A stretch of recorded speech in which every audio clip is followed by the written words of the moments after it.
Welcome to Concussion Talk Podcast. My name is Nick Mercer.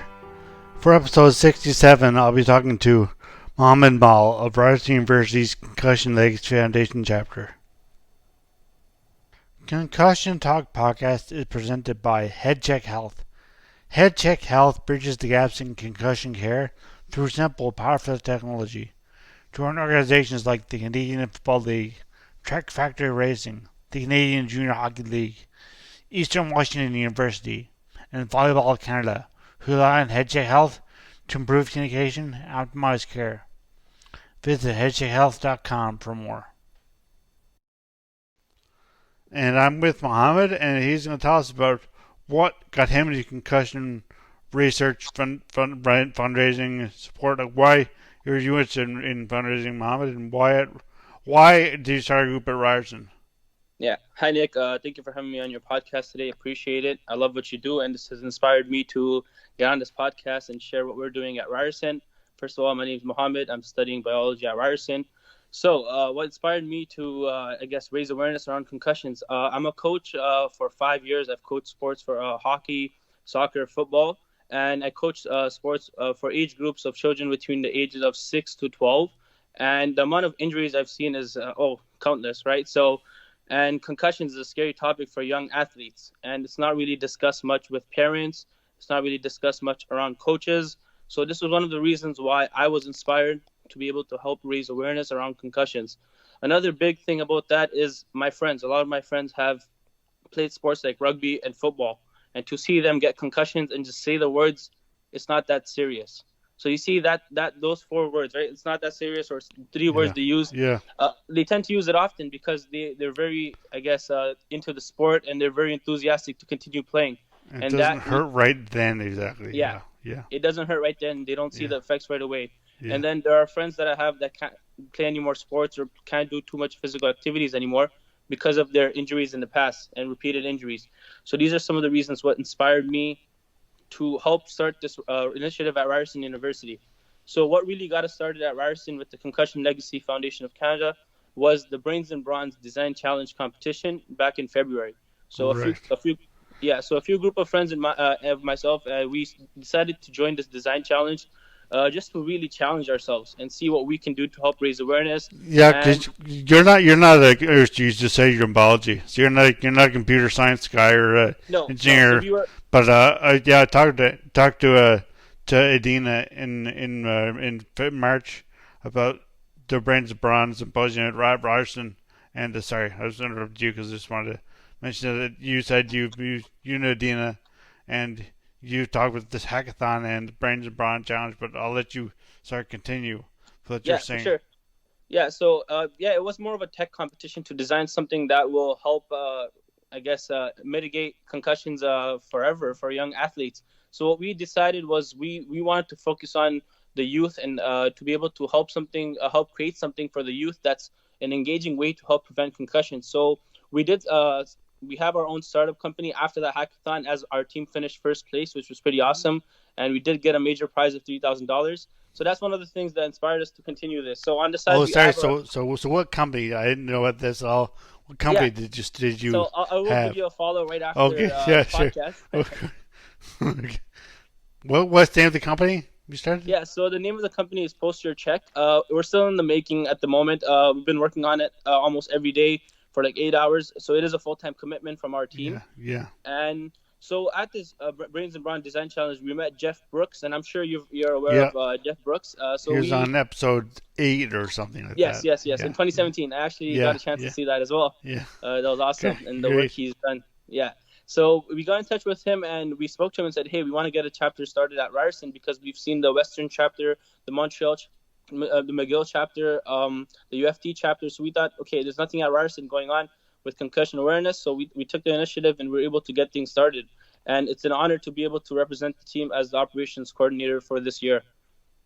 Great. So where do you have a headquarters at Ryerson, or are you? I know now you're mostly online because there's nothing going on in universities. But if there was, say, you guys didn't get started. So we did get started right before the pandemic hit. So our first step was to get our facilitator. So we do have a professor on board with our project, our Concussion Legacy Foundation chapter at Ryerson, and we do have an executive team. So we just finished hiring just this week. We had over 25 applicants. Nice. And you know what's interesting is almost 90% of the applicants had experiences with concussions, whether it was themselves or somebody in their family. So they were able to relate. As we were asking questions in the interview of why they wanted to be a part of the CLF Ryerson chapter, they kept mentioning how, because it is an important topic to be discussed, because they've either had a concussion or somebody in their family had a concussion. Yeah. So it is really interesting to see how there's a lot of people that want to help raise awareness around concussions, and they were very inspired when they seen that we started an initiative at Ryerson. So it honestly feels good to be there to help out as well. And one of the things is you inspired us as well with your podcast to be able to help raise awareness around concussions. Great, thanks.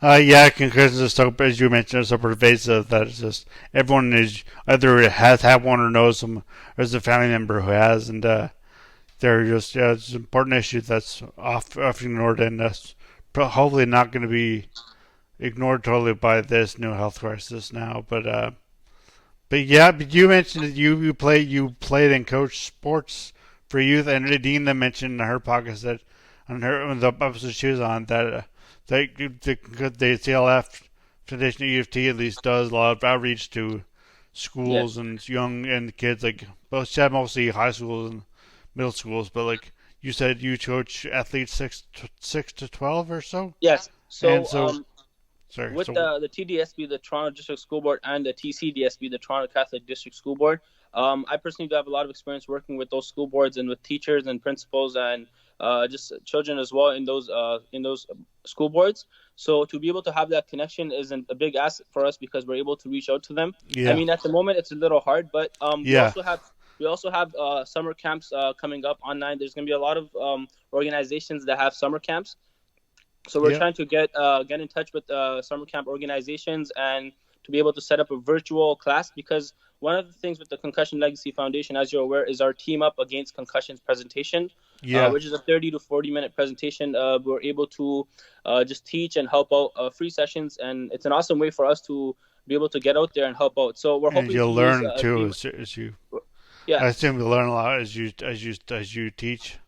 Oh, for sure, yeah. Kids, so we learn as we teach as well, right? So I can personally say that I didn't know as much as I know now around concussions that I did 4 months ago.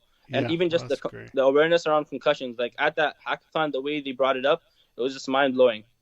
So what was if you want to expand on that, but what was this hackathon like? How did they bring concussions that you learned so much? It inspired you to start a chapter Ryerson.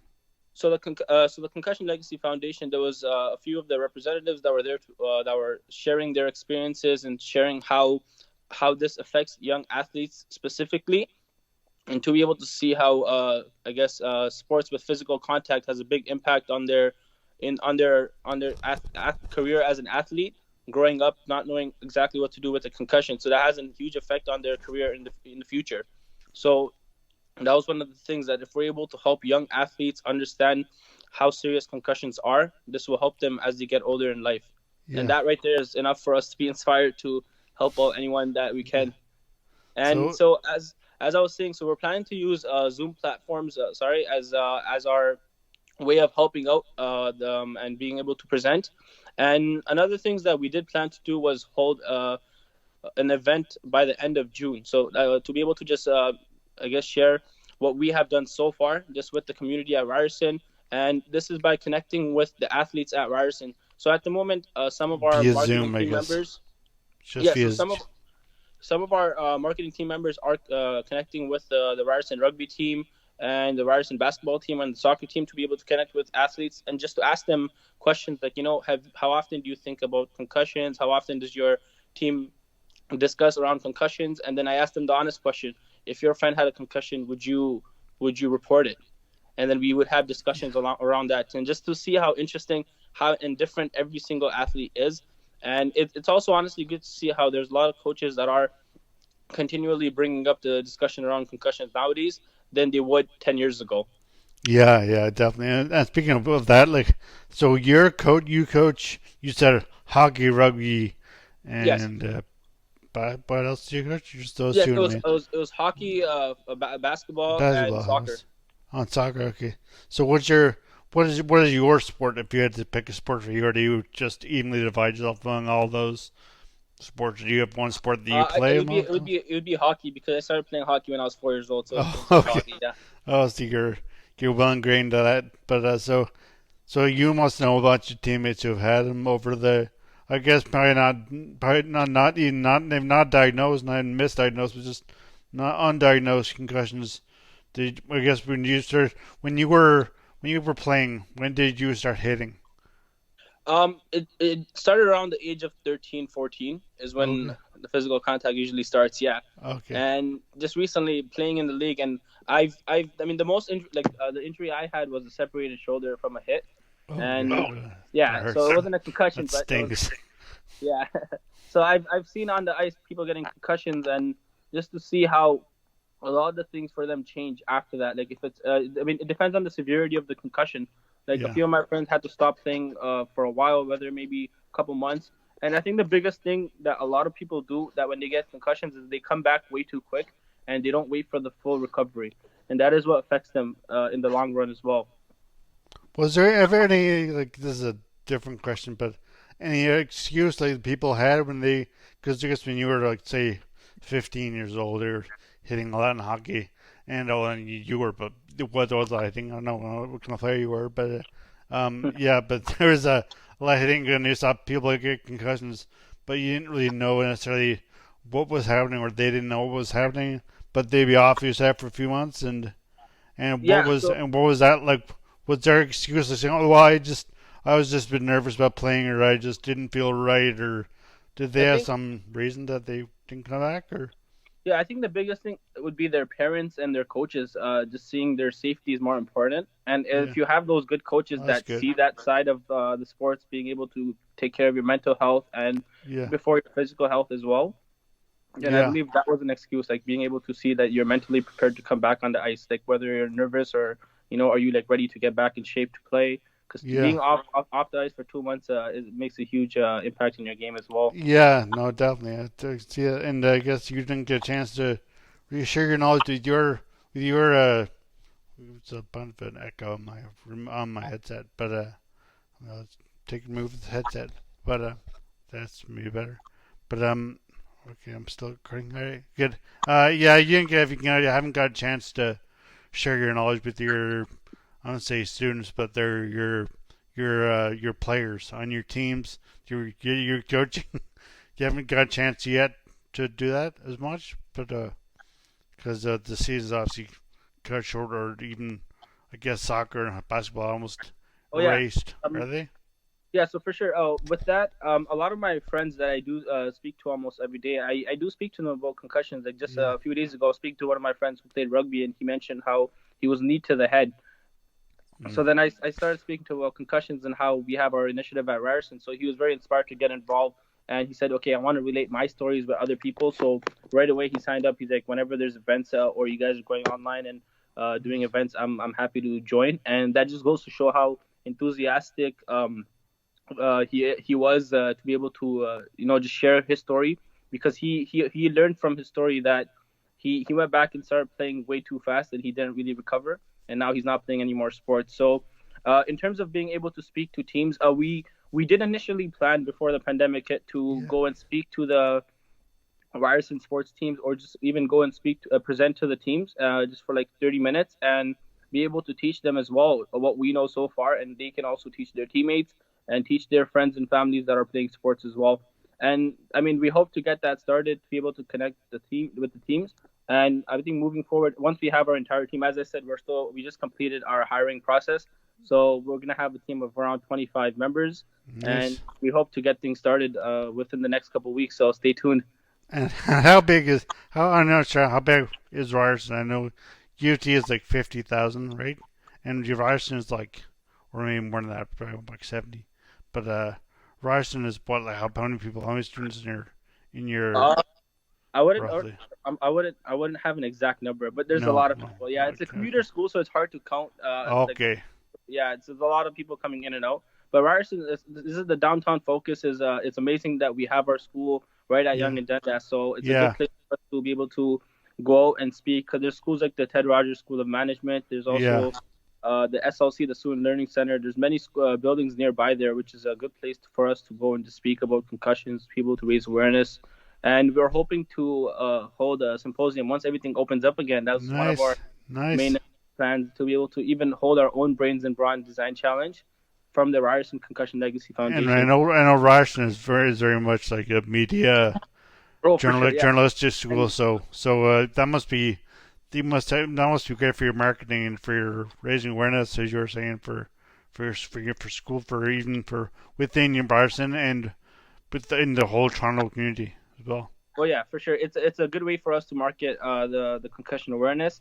And it's honestly, it's the way we were inspired by the Brains and Brawn Design Challenge. I hope a lot of people that do attend these design challenge competitions are inspired as well. And it's interesting to see that there were a few members from New Brunswick that were at the competition, and they're planning to start their own podcast of talking about concussion as well. So it's very interesting to see that. Reach out to get hold of them. Yeah. So it's we can speak about how you can also reach out to them as well and see how they can connect as well. And they just sent out an email just the other day saying how they were really inspired by the hackathon and to be able to raise awareness around concussions. So we are connecting with them as well. And it's just amazing to see everybody grow out of that competition and take more out of that competition rather than just making something, to be able to help the communities we're all from all the different communities we're in.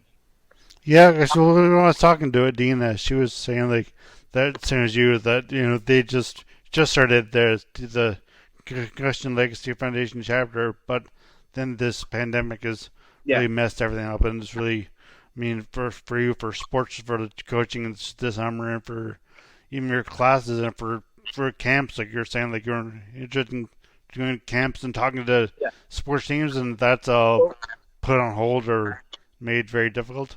And so what do you have plans for?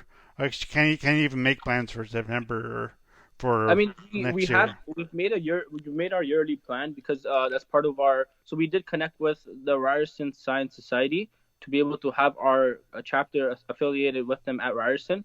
That's in regards to fundings and just to be able to have that club with us, affiliated with us. So we do have a yearly plan with them, and our goals are just events that we can do online as much as we can, because once we get the ball rolling, it's only going to become easier as we can gain interest by reaching out to schools, whether public schools, whether in downtown or in the Scarborough area. And we're hoping to reach all age groups, from age groups of grade 2 all the way to grade 12. And honestly, I think the biggest asset for us is, to have connections with our high school teachers. So personally, for me, from my high school, there's a lot of teachers like in the sports field and sports interest that would be very, very enthusiastic in terms of teaching about concussions. And for us to be able to do that for them would be a dream come true, to see their former students come back and teach.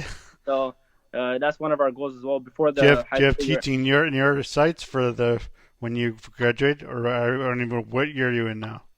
I mean, I'm going into my final year. So for me personally, I did want to become a high school biology teacher up until second year, and it just recently changed. My goal is to learn more into neuroscience and be able to actually do a major and I guess a grad study in neuroscience to be able to learn more about concussions and TBIs, traumatic brain injuries. So this is also very inspiring for me to be able to learn that the school side of it and to be able to apply that as I'm reaching out to people in the community. Do you do a lot of in your biology? We did a lot of bird stuff, and when I was doing university, but we went to different universities, and still our profs are very focused on birds because the evolutionary aspects of birds is fascinating. But so have you learned about like woodpeckers and the concussion, the mechanisms for preventing concussions, if they can get concussions, or how their heads are broken? Not when it's like woodpeckers, but birds are any animal that really uses its head to do whatever it does. Wow, that's quite interesting. We've never actually looked into that, and I've taken courses like zoology and ecology, so that's interesting. We've never actually looked deeper into that topic. Yeah, woodpeckers. Yeah, woodpeckers are interesting. I mean, that's just because all they do is bang their head like it's their tree, and I mean, There's something. There's just the physics and the cushioning, and I'm not sure how it works, obviously, because I haven't looked at our. Because our birds are more like birds with like just flight and seasons and how they get to where they know where they're going and stuff like that. But I'm getting off topic here.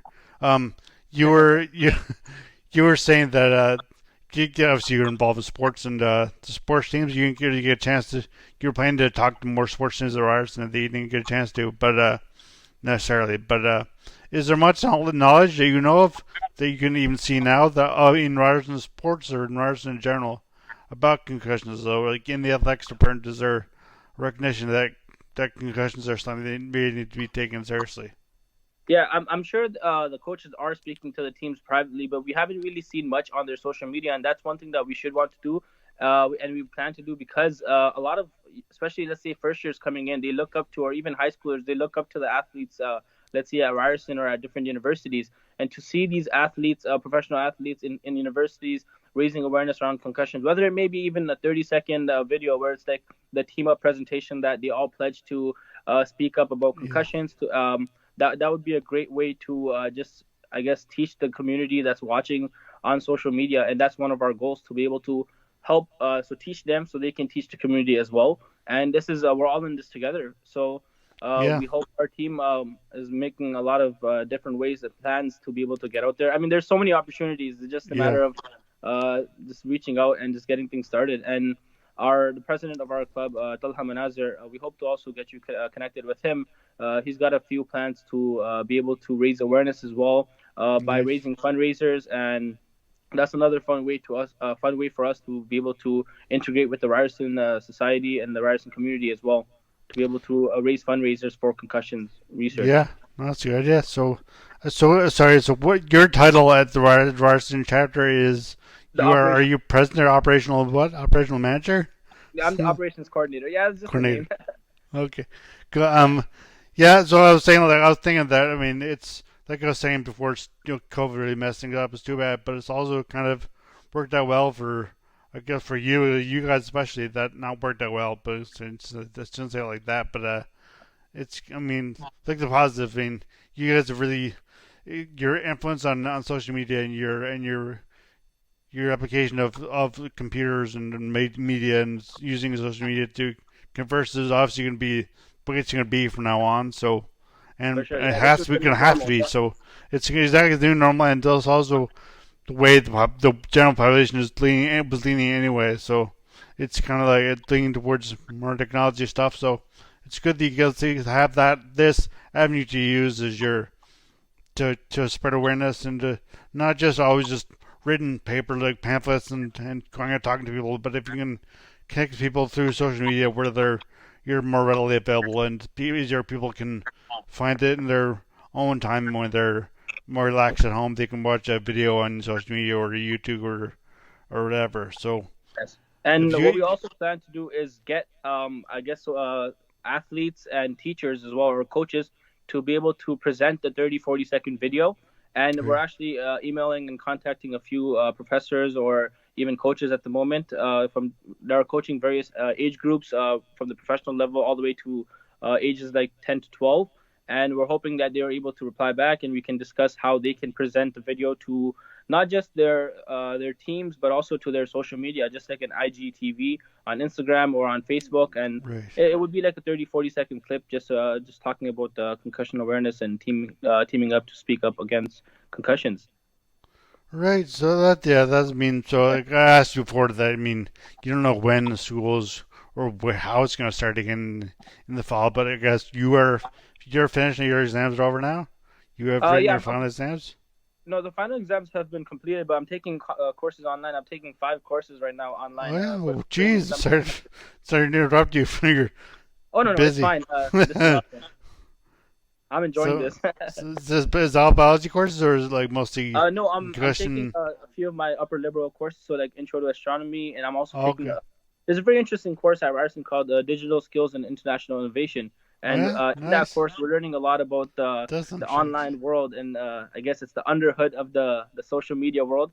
And I've just made a post recently, so we're making blog posts almost every week, and our professor's done a great job inspiring us to write blog posts. And just last week, I'm preparing to write how social media can be a great way for young entrepreneurs to integrate their ideas onto social media platforms. So, and we're focused on high school students for that presentation as well. So where's your blog? Where can people find your blog, Mohammed Mal's blog, not necessarily this? Yeah, so if you just search up, I guess if you were to search up Mohammed Mal with CEID, so it would be like the course code CEID 100, and you'd be able to see the blog post on WordPress. That's cool. I'm on my site, concussiontalk.com, is on WordPress as well. Been on there since 2010. Yes, but, I had a chance to see that, and I shared that with our team as well, and they're very inspired. Great. And also on behalf of our team, they wanted to say thank you, as you've inspired a lot of us to be able to, I guess, push ourselves to continue this initiative. Great, thanks. So thanks. That's good. That's right. It's good to hear because, I mean, I know they're good at decent number of listeners with regard to you actually talk to somebody who knows what you've been doing, and it's just good to hear for sure. Definitely, it's really nice to hear. And but so these courses that you're doing now, they go until June or until the whole summer? Some of them end at the end of June, and some of them end at the end of July. So it just depends on the course. That's these 5 courses, and then I guess going into my final year, I do have 9 courses left, so it's a good way to end off. And then I am planning to do research in the field of neuroscience, so I'm looking forward to that. I mean, we're hoping all the labs open up by fall. I was going to say, do you have a prof that you're following already, or that you're gonna you're planning to go into neuroscience discipline? Yeah, so for neuroscience, I was actually looking into St. Michael's Hospital. At the moment, I am connecting with professors and researchers there, and just to see their research and being able to find what interests me the most, and I hope to connect with them. Is St. Michael's where the Canadian Concussion Collaborative is? Yes, I believe so. And Ryerson also has a connection with iBest, which is a connection between Ryerson and St. Michael's Hospital. So that is an asset for us Ryerson students as well, as we're applying.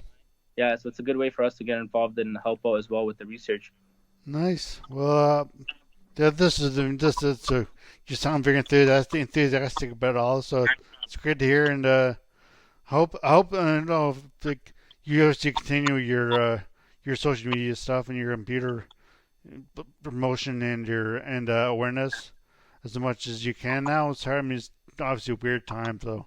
Schools can't communicate with kids in summer camps necessarily as easily, and it's no immediate reaction and stuff. But if we're just gonna keep putting information out there, then people will learn it just because they have to. It's just there, and it's just almost like osmosis, like. They just have to be taken up because so much information there that's just you must they're going to be exposed to it so much that they'll just you'll see it even if you don't want to. And that's like our goal to just put it out there. Yeah, as you said. Yeah. If there's our entire team and our marketing team as well, just out there just posting stuff around concussions, it would be a good way for us to reach all of our friend group and the sports teams that we've played with in the past, and just people in our families that we are connected with online to see and share what we know about concussions.